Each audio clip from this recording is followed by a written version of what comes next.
Well, hello again, everyone, and welcome to our next webcast that we're bringing you from Travel Weekly as part of our Roadmap to Recovery series still, because we are now into 2021 and we're all still at home. But I've got some brilliant people to join me this morning. So I've got Sandra Corkin from Oasis Travel, Paul Cleary from Caribtours, and Alan Cross from Jet2 Holidays. So welcome to all of you. Thank you for joining me. I guess I'd just like to go round really and find out initially how you're finding peaks, because I guess this is a peaks like no other. So if we start with you, Sandra, and obviously we have the news of the vaccines leading up to Christmas and it seemed a little bit more positive, but I guess with other news around lockdown, things may have changed. But tell us how you're finding things. Yes, okay. So obviously January, we were really looking forward to what I thought was going to be the first month of a bit of a recovery, and then with the lockdown, that wasn't to be. So we have set sort of a target for 30% of what our sales were last January, and we're really trying hard to achieve that by a lot of various different things. But I really do feel that there's a real nervousness with people at the minute, that with the other lockdown, I don't know whether it's because everybody nearly knows now somebody that is suffering from COVID and it seems more real. But we certainly are finding that even people that were due to depart in January and February whose holidays may be going ahead, that they're actually calling us wanting to change those dates, because I think there's a lot of people who just don't want to travel during lockdown. We are getting bookings and a lot of them are for 2022. So over 10% of our forward business now is for 2022. So means waiting a long time for our money. Absolutely, absolutely. And that 30%, just to be clear, that your target, is that a revised target from what you perhaps hoped you might get in January? Definitely. I had started off at 60%, but I wanted to make it something. I didn't want to be too disappointed, which is why I dropped it drastically, Lucy, but I just sort of had to have something in my mind. And, you know, taking our expenses into consideration, of course, during lockdown, you know, most of our staff are furloughed. We have 11 staff that are taking it in turns, sort of, you know, working a rota between themselves. So we are able to keep our costs down significantly. But yes, it is a revised target. Okay. All right. Well, we'll come back. I want to talk about sort of consumer sentiment and what people are thinking and when and where they are booking, if they are doing so. But let's just get the guys' take on things. Paul, let's come to you. What a similar thing to Sandra? Were things going a bit better and then it's slightly receded a little bit? Yeah, that's exactly it, Lucy. And I recognise everything Sandra said. We're predominantly long haul, so we'd had an incredibly good December, and we had a very high number of departures that got off in December, which was great for them, and it's great for the agents who booked it, and it's great for our confidence. So we were gearing up for clearly not a record-breaking peak season, but we had high hopes. We were maybe a bit more bullish than you, Sandra. I think we were projecting 55 to 60%, and it was coming in. So we felt good about it, but of course, you know, it started before the lockdown, the introduction of the tier 4 and the regional lockdowns. I think the writing was on the wall. I mean, Sandra, speaking to us from Northern Ireland, you know better than anybody else about how these regional lockdowns have affected us all. So I think what we are getting some hope from, Lucy, is we had all of last week doing amendments and rebookings, the same as everybody else on this call, but we did do a significant amount of new business. Nowhere near the numbers we wanted, but it was a significant amount. I think we wrote between Thursday, Friday and Saturday last week, we did £500,000 worth of new business. And was that new business for winter 2021, or what period was it for? So we're seeing a little bit what Sandra was saying. It's later business because you know there's a gap between people wanting to kind of maybe receive the vaccination, but it does show us that people are willing to commit. And I think the last thing I would say on it, we've witnessed this from the second lockdown. I mean, there's been a lot of lockdowns for all of us, and as my head of sales said to me the other day, Paul, this isn't our first rodeo, right? We know what we're doing now. In November, we saw the first couple of weeks were very, very quiet, and then it picked up and it picked up and it picked up. So I don't think we can write off peak season yet. I think this week will be telling, But I think there is every opportunity as the vaccine news rolls out and more news rolls out, that we could, in the second half of January and into February, see a pickup and possibly just an elongated peak season. All right. Okay. Well, let's hope so. Keep our fingers crossed. Alan, what were you seeing on the short haul side of things? Well, as with any lockdown, again, the customer's confidence has been hit, and it's been hit hard. But there is a lot of pent-up demand still out there. There's people still booking 2021, summer 21, winter, and we're even selling for summer 22 now. So we've got to be ready when the demand comes back in force. But until then, every booking counts. But there are encouraging signs, and that is there's never been a better time to be a travel agent, as in customers want that reassurance. And we have actually seen our trade mix of business increase right through this pandemic. And it's currently sitting since the 1st of April last year till yesterday at 33%. Now, that shows something out there, and the travel agents have got to capitalise that. Now, we talk about lockdown, and you might notice by my accent as well that I've been up in Scotland, and it's been a smoke and mirrors lockdown for quite a while here, Northern Ireland through December, Wales, and a lot of England, it started to grow. So we've seen this coming out there for it. The encouraging thing is travel agents, and this is a message that we're getting out to get them to promote at this moment in time, their doors might be closed, but they're open for business. And they've been hugely resilient through this time. And it's demonstrated in that trade mix. And we've seen other numbers, trends, and patterns happening out there that tells us when the demand is back, the travel agents are sitting in a good position. Well, I know you were telling me you were getting really good conversion rates as well through the trade. So I think if people do go and talk to an agent, it's that reassurance and confidence that an agent can give them that's really helping those conversions for you. It's very difficult at this time to get somebody that doesn't want to book. But the ones that do want to book, it is genuine and the conversion's there for that. Other things we're seeing out there, and again, in some cases, many travel agents are more accessible now than they ever were before. When their doors were closed, the customer couldn't speak to them. Now it's a 24/7 business that they're looking at out there. And in fact, we've seen a growth in and we actually track this very, very closely, the trade business that comes in after 5:30 at night. If we go back to 2018, it was 17% of our business through that year. 2019, 19%. And in 2020, 21% of our business comes in after that time of night.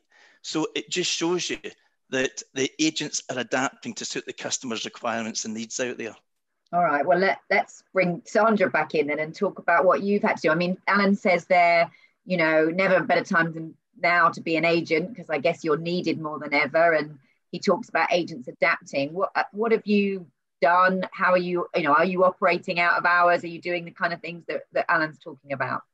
Yes, we are. And I think Alan's absolutely right. And, we have had new business from friends of existing customers who would, before this, just have booked themselves. So what we are doing is, first of all, our shops look as if they're open for business. So the shutters are up, the window offers are up to date, the windows are lit up with very clear instructions on how the customers can contact us. So that is all our office existing branch telephone numbers are, once you phone that, there's then a circuit of about 10 or 11 people that are answering the phones.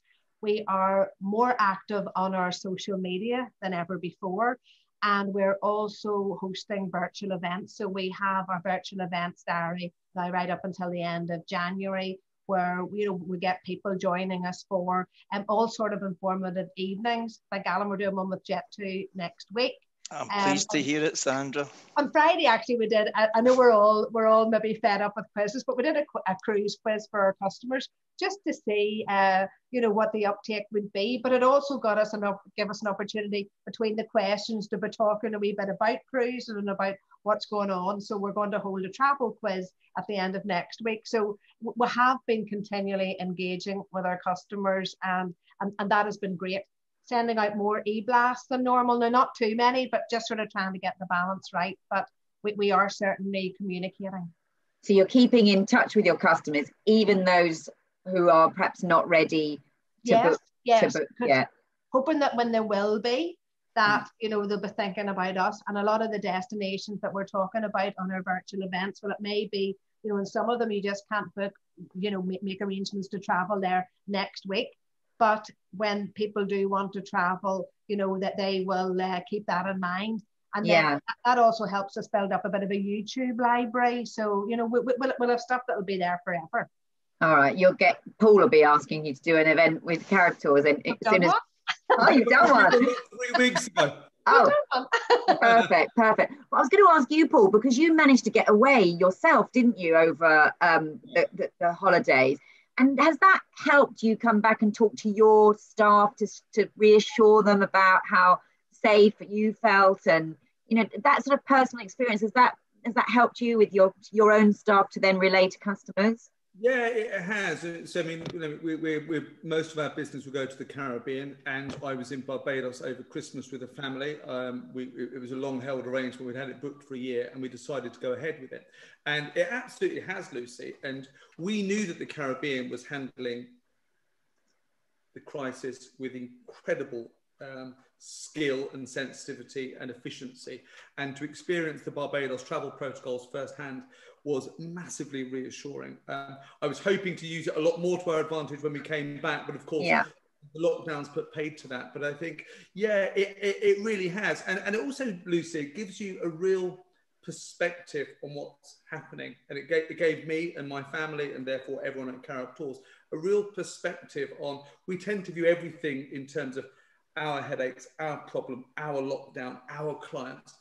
You view it from the perspective of the people whose livelihood in Barbados depends on tourism, and I found it quite healthy, and that I must say, the Barbados authorities have handled to date their protocols, the testing, the protocols, the quarantine, with incredible skill. So long may it continue. Yeah, absolutely. Now, just to move on, because I'm conscious of time, I want to get through a lot with you guys. Obviously, the other news that we've had recently is around testing to come back into the country. And we still don't have all the detail yet that we need on that, which is obviously difficult. How has that gone down? Are you getting inundated with customers asking what that's all about, and how are you having to sort of handle that, Alan? Is that another thing that they're now worrying about? It's also another cost, of course. That's just what I was going to say. It's certainly another thing. People don't mind to get their holidays out there, but remember, the UK customer works very hard and saves very hard to get their holiday. It's not a luxury, it's more a necessity for them. And this is another major cost that's been put in there, and it's not good news. And I think the quicker, because look at it this way, you need to get a test to go into certain countries and then a test to come back out. And you've got to arrange that in many instances in a foreign language as well. So we are all hoping that that's something that will be very short term lived, or it could have a serious impact. Yeah, but they're talking as well. I mean, the indication is as well that it's not going to replace quarantine either. It looks like it's going to be the test and quarantine still remain. So, Paul, what effect will that have on customers and their willingness or keenness to travel if they're going to? I mean, I know on one hand the industry welcomed this testing news, didn't it? Because we have been calling for it for 10 months, but it's now come in, still not clear, and it sounds like quarantine's going to remain, and so it's. Yeah, I think so, Lucy, and I think we'll probably approach this maybe from a different angle to Alan for obvious reasons.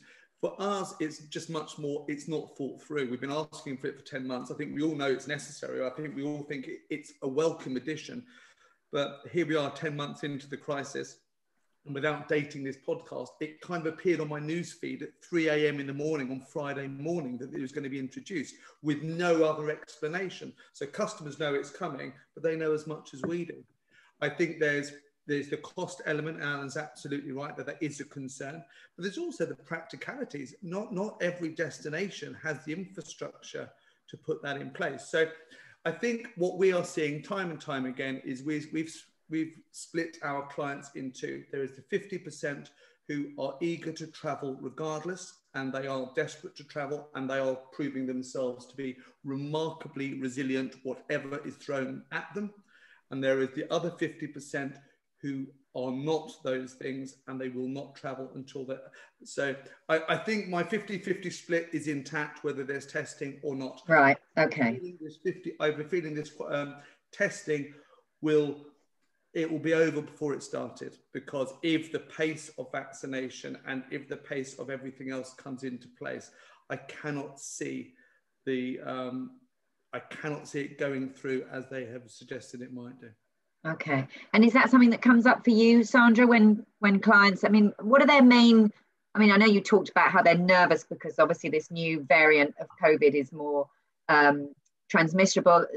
So it's, you know, people, we know, don't we? All of us, I'm sure, know more people that have now had COVID. So I guess that's frightening. But in terms of them traveling, do they worry about the testing cost? Do they worry about the vaccine rollout?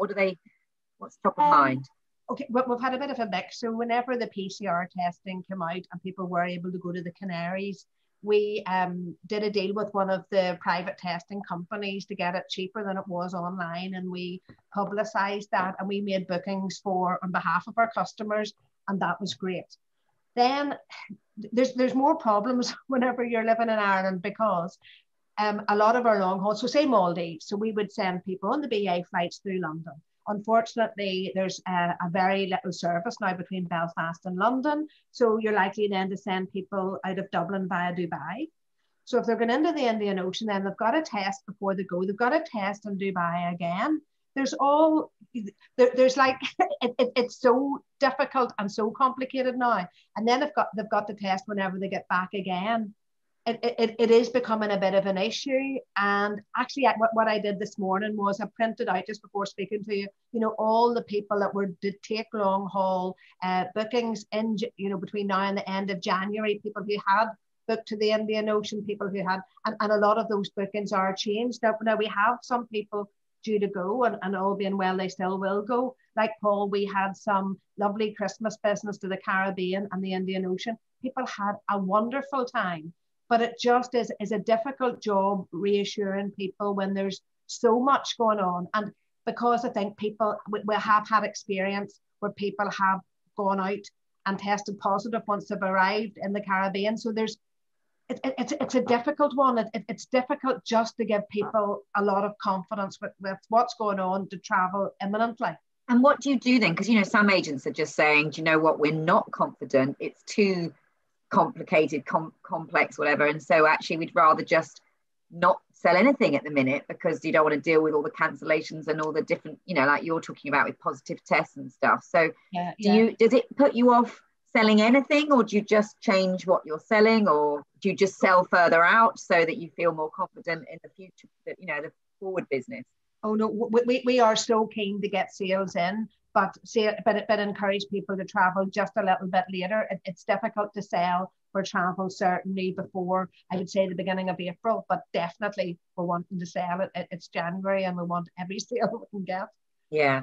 And Alan, in terms of when you realistically think there could be some significant, volumes again, I mean, people are now talking, I think, around sort of May half term and the summer, hopefully. Are you writing off Easter? I can't believe a company I don't believe you, Alan, will write off anything.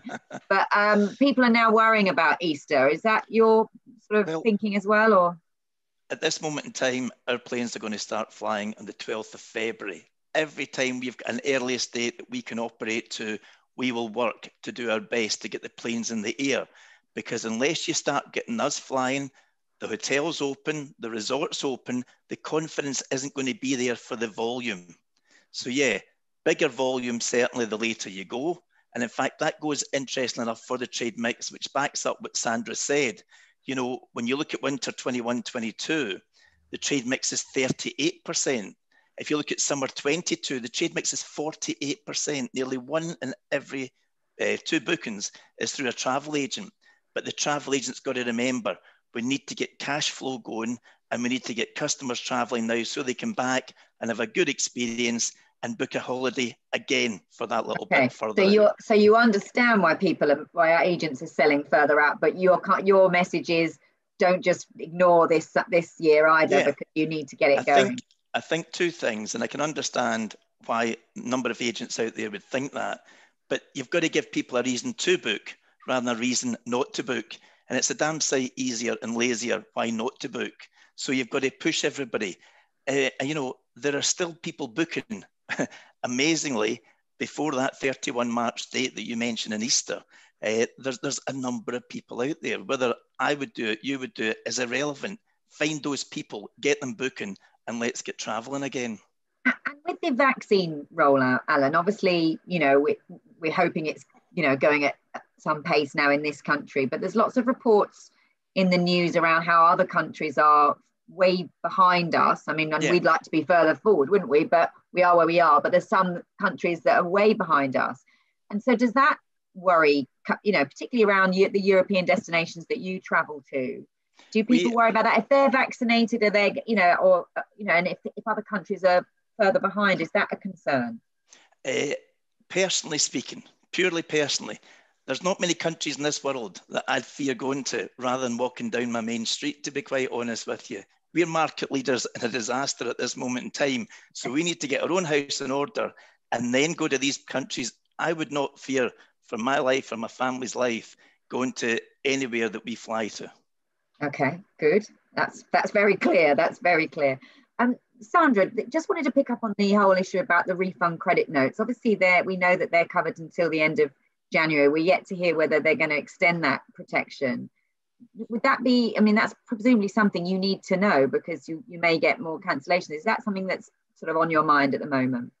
To be honest with you, Lucy, we did encourage a lot of people to try and make the booking rather than to hang on to the refund credit notes.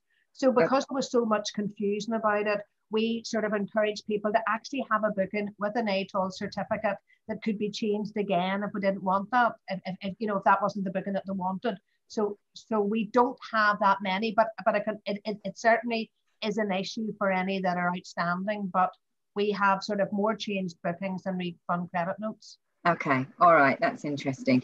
And just in terms of you running your business and grants and things that have been made available, is that something you've been able to access this time round, or is it, you know, because I know you managed to get some the first time, is that you know, to help you get through this next lockdown? Yes, certainly, because you really have to plan from, you know, for the next lot of months. So the grant that we received during lockdown this time will be equivalent to sort of us paying our salaries for a month. So I think we got over £30,000 we're getting for this 6 week lockdown period. And of course, you know, we still have furlough and other things on top of that. We were also able to claim money from the various different councils within Northern Ireland, and every office almost has a different council here. So it's been different laws, but we've been able to claim money for any things that we've done to the office for buying our sanitizers, and some of the offices we've got £2,500 for. So all of this adds up.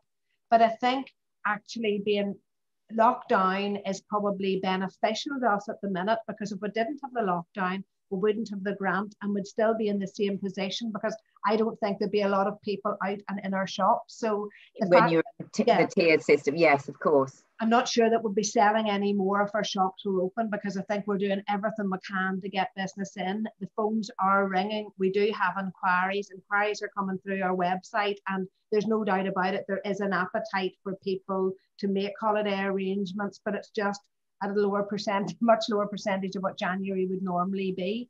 But I think the vaccination is important, and Alan, you're probably going to laugh, but a Jet2 customer that I was speaking to last week, and he was talking about himself. His wife is 88, and he said, I'm 95, and we don't have much time left. When can I get away on holiday? He said, we've had our first vaccine, but the next one's not for 12 weeks. And then people are asking us, do I have to wait another 12 weeks, or can I go now?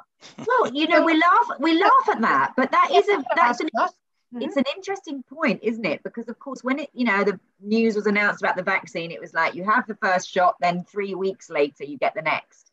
And then of course they changed it, didn't they, to make it 12 weeks later. And I hear all the time in the news going, am I protected with just the first injection?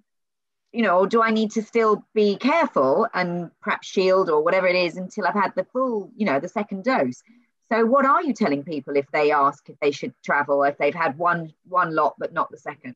Yeah, well, I just said that perhaps you want to double check with your doctor. I mean, it's really hard to give medical advice. Yeah. But actually, when you listen to, we have a team Zoom meeting every morning, and there's a lot of people calling asking, am I okay now? Is this going to protect me? You know, instead of maybe checking with the doctors. But you know, this guy's booked, Alan, for one of your first flights in February. So I think he's happy to go and come back and be alive for his next vaccine. So you know, and you do find that sometimes our older clients who are traveling at this time of the year have a different way of looking at things, and they are optimistic and they're looking forward to traveling, and this vaccine is like a passport for them. Yeah, well, I guess that falls into Paul. You're 50% that are going to go whatever, and then you go. So in terms of your clientele, then you just kind of leaving the other 50% alone and saying be ready when they are, or I mean, obviously you're doing inspirational things with Sandra and I guess other agents to just try and keep front of mind. But what do you do, if we can sort of finish off this webcast by looking forward, if we can, about some of the more creative and inspirational things that you're doing? Yeah, well, I think for us, I mean, something Sandra said at the very beginning is I think what everyone has learned now we're in our third lockdown is you've got to keep the lights on. You've got to keep your reputation out there. You've got to communicate with your customers or your travel agents, because otherwise doubt creeps in very, very quickly. So we've carried on as usual. We had our Big Peaks campaign that was due to land through the Sunday Times and to all of our agents last week, and we went ahead with it. So our job is to inspire people and ready for when they're ready. And the thing that is stopping our customers traveling at the moment isn't a vaccine or lack of clarity between the first and second vaccine. The only thing that's stopping them travel is a lockdown. The vaccine will be great. I think it happens to suit our government to give us a bit of doubt about we have to wait for the second dose of the vaccine, because they don't want the UK to go nuts and start partying as soon as they've had their first jab. Not that Sandra's 95-year-old client would start partying, I'm sure. But so yeah, that's what we're doing. We're looking ahead. We're taking bookings. Our deadline is the 15th of March. So we're taking new bookings from the 15th of March onwards. And I think what's really important to say, Alan, it's great to hear what Jet2 are doing. It's not brave to say you're doing it from the 12th of February. No, as long as you can offer flexibility to your customers, you're the one who's got the headache, Sandra, if they can't go, not them. You'll protect your customers. You'll make sure that all of your operators that you're working with have got no quibble refunds or no quibble re-protection dates. So I think the customer has got nothing to lose. They want to go away as soon as possible. The reason they want to go away on 12th of February, Alan, the reason you're doing that is because of half term. It's clearly an important time for you, and it's an important time for your customers. So we are just pushing. We're taking a lot of bookings for March onwards. Our fingers are crossed. But of course, if we got bad news, then we would just do what we've been doing day in, day out for the last 10 months and rebook people again. And you talk about how it's Sandra's headache or it's the tour operator's headache. I mean, actually, you all have to take on, you add in all this more flexibility to give that confidence to get the booking in. And clearly that's extra work. It's not as easy for you as it used to be. And presumably, are you both as tour operators planning to maintain that flexibility going forward? Is this going to be something that you retrench from when things get better? Or do you think tour operators in general will have to now maintain these new levels of flexibility that you're now having to offer? I think from our point of view, I think we'll never go back to doing things the way we did them before. I think it's a new world we all live in now. I think what customers, this whole pandemic and the whole crisis management has exposed to agents, to airlines, to operators, to clients about this whole flow of business and how it works. And I do think, whether you like it or not, nothing will be the same again. And what's so bad about offering that much flexibility? What's so bad about being available for your customers around the clock? What's so bad about having your team working in this new way of working? So I think it will be quite different from 21 onwards. Okay. And Alan? From our perspective, remember my tagline, Jet2 holidays, package holidays you can trust. It's been there for 12 years. Now, what we've got to do is communicate the reasons why they should be booking with a package operator they can trust, through a travel agent they can trust. We have just rolled out a refund guarantee, which is basically what we've been doing more or less all the way through this. You mentioned refund credit notes. Well, we switched away from that with the trade months and months ago and just offered an automatic refund to simplify their life. And they had got in and proven to us that they could get those customers rebooked, exactly what Sandra was saying. The refund guarantee, if we're forced to cancel anybody's holiday, they will get a full refund on that holiday. So again, it's communicating the messages out there of how we've operated continuously throughout and that's this. Exactly to Paul's point, that there's nothing to lose if you're a customer.